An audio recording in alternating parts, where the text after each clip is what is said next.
I'm going to start with a quick risk assessment. Paladin tanking in hardcore is either a terrible idea or a very good one. It also sounds like the kind of sentence that should trigger a welfare check, in all honesty, but after 2 years on this character, I'm leaning towards good one. I've been on this Paladin for a couple years now. It originally started as a duo with my partner, and I just wanted something I could really commit to as a tank, because I genuinely love tanking, and that same character, somehow, is still alive today, tanking raids in hardcore, which is either experienced or something I should go outside more. It's become one of the most rewarding ways to tank in this version for myself, because when it's tanking, you can feel it, healing is smooth, and threat feels really solid. But before I start delving into the specifics, I want to start with the mindset first, because that's what decides, to me, if we're going to do well or if we're going to get featured in WoW hardcore moments.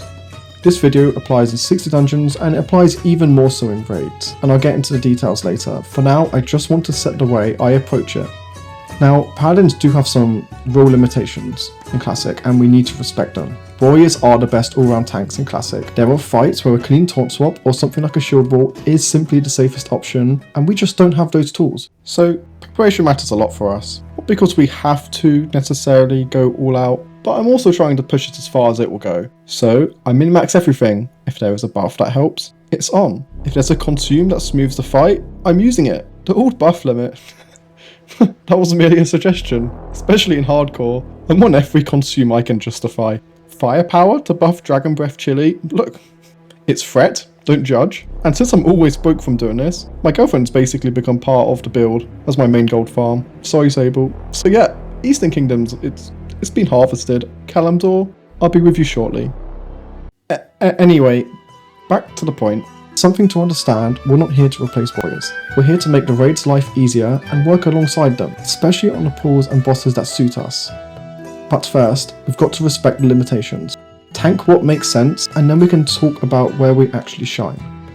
For starters, we are using a shield by default, and with that shield, we can have both Redoubt and Holy Shield active and rolling at the same time, and this makes our incoming damage very predictable. Healing us feels very smooth, we're not constantly watching for crits and crushes as the push of the attack table. The less exciting a health bar is, the better, and because we're not rage based, priest shields don't mess with our threats. Speaking about AoE situations, briefly, our threats can really stand out. There are raid moments where lip AoE taunts are basically required, but it's not always like that. There are other pools where having a Paladin tank just feels like that's what the class was designed for.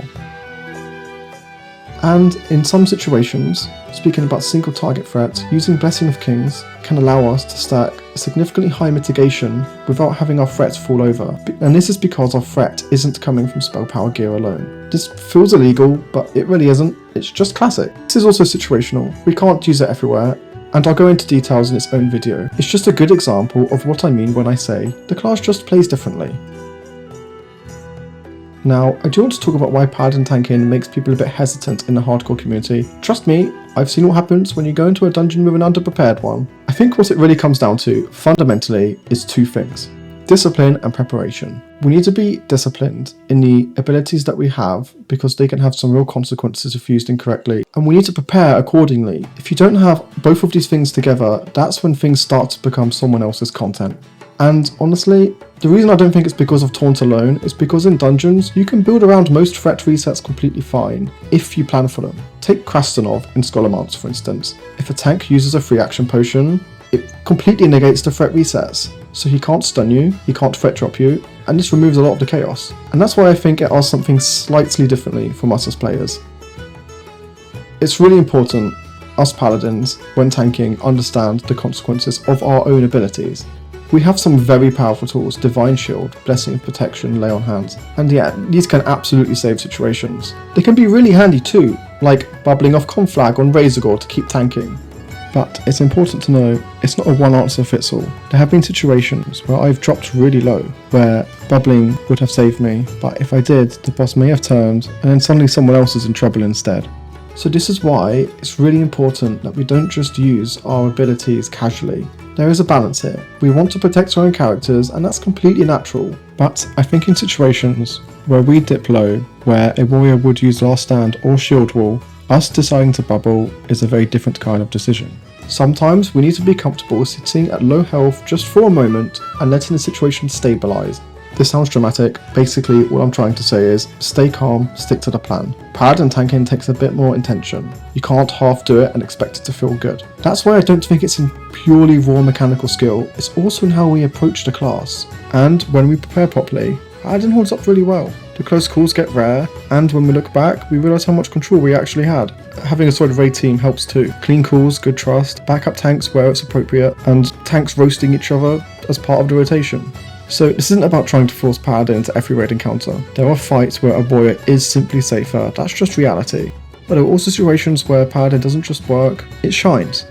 For me, it's long fights where smooth damage matters, AoE packs where we need that snap control, and those safety net first hardcore moments where Paladin just makes sense.